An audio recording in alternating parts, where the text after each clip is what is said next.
أعوذ بالله من الشيطان الرجيم. بسم الله الرحمن الرحيم. والصافات صفا فالزاجرات زجرا فالتاليات ذكرا إن إلهكم لواحد. وصلی اللہ علی النبی الکریم. سورۃ الصافات. اس سورت کے شروع میں اللہ کریم شواہد پیش فرما رہے ہیں فرشتوں کی طرف سے اور عباد الصالحین کی طرف سے، کیونکہ سورت کا تعارف ہے العبودیۃ الالہیہ، کہ اللہ کی عبادت کسے کہتے ہیں اور اس کے طور طریقے کیا ہیں اور اس کا منظر کیا ہوتا ہے، وہ اس صورت میں سب کچھ بیان ہوگا۔ اگرچہ عبادت کے ارکان اور اس کے اجزاء سورۃ البقرہ میں تفصیلاً ارشاد فرمائے، لیکن اس کا جو مظہر ہے عبادت کا اللہ کے نیک بندوں کی طرف سے، تو وہ اس صورت میں تفصیلی آئے گا کہ صرف رکوع سجدے کا نام عبادت نہیں، یہ بھی عبادت ہے، پکار بھی عبادت ہے، اپنے آپ کو ہر طرح سے اللہ کے سپرد کر دینا بھی عبادت ہے، حتیٰ کہ سیدنا ابراہیم علیہ السلام کا وہ واقعہ بھی بیان فرمایا کہ جب آپ بتوں کو توڑ رہے تھے، یہ بھی عبادت ہے، اور اپنے بیٹے کو اللہ کے نام پر قربان کرنے کا پروگرام بنایا، یہ بھی عبادت ہے۔ غرض اپنا ہو یا اپنی رشتہ داری ہو یا اپنے مال اور اولاد ہو، سب کچھ اللہ کے لیے رکھنے کا نام ہی عبادت ہے۔ تو اس صورت کے اندر یوں دعویٰ بنتا ہے کہ عبادت عباد اللہ المخلصین مع الاکرام، عبادت عباد اللہ المخلصین مع الاکرام، اللہ کے چنے ہوئے خالص بندوں کی عبادت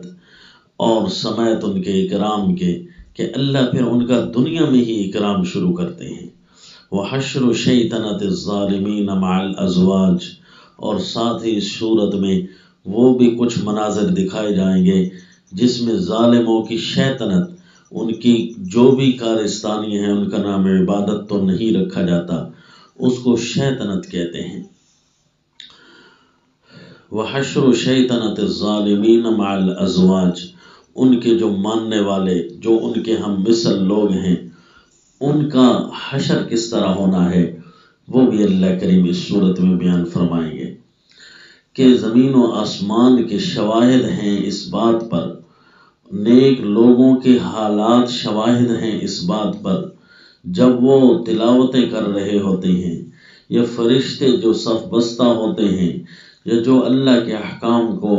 تکوینی احکام کو نافذ کر رہے ہوتے ہیں۔ ایک ہوتے ہیں تشریعی احکام، ایک ہوتے ہیں تکوینی احکام۔ تشریعی احکام بندوں کے ذمہ ہیں کہ زمین پر نافذ کریں گے، اپنے اوپر نافذ کریں گے۔ تکوینی احکام اللہ نے مختلف مخلوقات کے ذمہ لگائے ہیں، جس طرح سورج کے ذمہ اپنا کام ہے، چاند کے ذمہ اپنا کام ہے، اسی طرح فرشتوں کے ذمہ بھی بہت سارے کام ہیں۔ اولی اجنحۃ مثنی وثلاث ورباع، جس طرح سورہ فاطر میں پڑھا کہ کئی فرشتے ہیں دو دو پر رکھتے ہیں، کئی تین تین پر رکھتے ہیں، کئی چار چار پر رکھتے ہیں، وہ سارا اللہ تعالیٰ کے احکام کو نافذ کرنے پر لگے ہیں۔ یہ ساری اس بات کی گواہیاں ہیں، ساری مشینری، سارا نظام، سارے مامورات اس بات کی گویا گواہی دے رہے ہیں کہ ان الہکم لواحد رب السماوات والارض وما بینہما ورب المشارق، کہ الہ صرف ایک ہے، حاکم مطلق صرف ایک ہے، پکار کے لائق صرف ایک ہے، جتنی بھی الوہیت والی تعریفیں ہیں ایک اللہ کے لیے سزاوار ہیں، ایک اللہ ہی ان کے لائق ہے، نہ کوئی گنج بخش ایسا، نہ کوئی داتا ایسا، نہ کوئی پالنہار ایسا، نہ کوئی مشکل کشا ایسا، نہ کوئی سجدوں کے لائق ایسا جس طرح میرے اللہ ہیں۔ ان الہکم لواحد، کیونکہ سورہ صافات، سورہ یاسین کے آخر میں تھا فسبحان الذی بیدہ ملکوت کل شیء وإلیہ ترجعون، ہر ایک شے کی ملکوت، ہر ایک شے کی بادشاہت ایک اللہ کے قبضہ قدرت میں ہے، نہ کسی کی طاقت نہ کسی کا زور۔ لہذا جب بندوں کو نصیحت کی جاتی ہے ایسے امور کی کہ ایک اللہ کو ہی پاور والا مان کر اسی کی چلو، اسی کی مانو، وَإِذَا ذُكِّرُوا لَا يَذْكُرُونَ، یہ کیوں نہیں نصیحت حاصل کرتے؟ پھر جب دن قیامت ہوگا تو کہہ رہے ہوں گے یا ویلنا ھذا یوم الدین، ھذا یوم الفصل الذی کنتم بہ تکذبون، تو کہیں گے ہے ہماری بدبختی، یہ تو انصاف کا دن ہے، یہاں تو صرف اور صرف کھرا ہی چلے گا، کوئی کھوٹ نہیں چلتی، انصاف ہی انصاف ہے۔ تو کہا جائے گا یہی وہ فیصلے والا دن ہے جس کو تم جھٹلایا کرتے تھے، حتیٰ کہ جھٹلانے میں یوں بھی تھا کہ انہم کانوا اذا قیل لہم لا الہ الا اللہ یستکبرون، جب انہیں کہا جاتا اللہ کے علاوہ کوئی بھی الہ نہیں، اللہ کے علاوہ کوئی بھی حاکم مطلق نہیں، اللہ کے علاوہ کوئی بھی تمہاری بگڑیاں بنانے والا نہیں، اور اللہ ہی اس کا امر چلتا ہے، لا الہ الا اللہ یستکبرون، تو یہ بڑے بنتے تھے۔ یہ انکار کی مختلف صورتیں ہوتی ہیں، کوئی مومنوں کا انکار ہوتا ہے تو کوئی مشرکوں اور کافروں کا انکار ہوتا ہے، اور ایسی عجیب آیت ہے کہ یہ وسیع ہے، یستکبرون کے لفظ نے ہر ایک کو جھنجھوڑ کر رکھ دیا ہے۔ کوئی بھی اللہ کے امر سے سر متجاوز ہوتا ہے، کوئی بھی اللہ کے امر عبادت سے ذرا بھی ہٹتا ہے تو اس پر یہ فتویٰ لگ جاتا ہے کہ یستکبرون، یہ بڑا بنتا ہے۔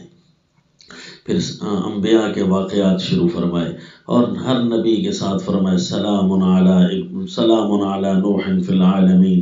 سلام علی المرسلین، سلام علی ابراہیم، سلام علی موسیٰ و ہارون، سلام علی الیاسین، اور سارے انبیاء پر سلامتیاں ہی سلامتیاں، دنیا آخرت میں ان کے لیے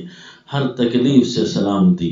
ہر عیب سے سلامتی، ہر مشکل سے سلامتی، وسلام علی المرسلین، وسلام علی المرسلین، یہ صورت بھری ہوئی ہے۔ حتیٰ کہ سیدنا یونس علیہ السلام پر بظاہر جو تکلیف سی آئی، اگرچہ اس کا متبادل بہت عمدہ اللہ نے دیا کہ ان کو ایک محفوظ جگہ پر رکھا، تو وہاں بھی فرمایا کہ ہم نے ان کو اس لیے یہاں رکھا فلولا انہ کان من المسبحین للبث فی بطنہ الی یوم یبعثون، کہ بظاہر یوں لگ رہا تھا کہ ہمارے ہماری اجازت کے بغیر چلے آئے ہیں، تو حالانکہ اللہ کے نبی کا کوئی قدم اللہ کی عبادت کے بغیر نہیں ہوتا، صرف عبادت کے راستے کے چناؤ میں فرق ہو جاتا ہے، وہ اعلیٰ راستہ ہے تو وہ اس سے بھی اعلیٰ راستہ ہے، چونکہ اللہ کے جو پیغمبر ہوتے ہیں ان کے درجات اور رتبے اللہ کے قریب زیادہ ہوتے ہیں، تو لہذا ان راستوں کا صرف اللہ کو ہی پتہ ہے کہ اس میں اعلیٰ اور اولیٰ راستہ کیا تھا، تو لہذا اللہ کریم نے اتنی سی بھی عبادت میں راستہ تبدیل کر دیا، اتنی سی بھی عبادت کے چناؤ میں راستہ تبدیل کر دیا، اور بتایا کہ اس کے باوجود بھی ان کی سلامتیاں تھیں، اس کے باوجود بھی ہم نے ان پر رحمتیں کی ہیں، یعنی اللہ نے عبادت کرنے کے طریقوں کے ساتھ ساتھ یہ بھی ساتھ ساتھ تنبیہ فرما دی کہ جتنے بھی تمہارے اوپر اتار چڑھاؤ آئیں گے کہیں نہ کہیں عبادت میں فرق ہوگا، اسی کو دیکھ کر رکھنا۔ وسلام علی المرسلین والحمد للہ رب العالمین فرما کے سورت کا اختتام کیا۔ لہذا یہ جو سورت ہے یہ العبودیت الالہیہ، کہ اصل عبودیت کیا ہوتی ہے، اصل عبادت کیا ہوتی ہے، اس کے مناظر اس سورت میں نظر آتے ہیں۔ وما علینا الا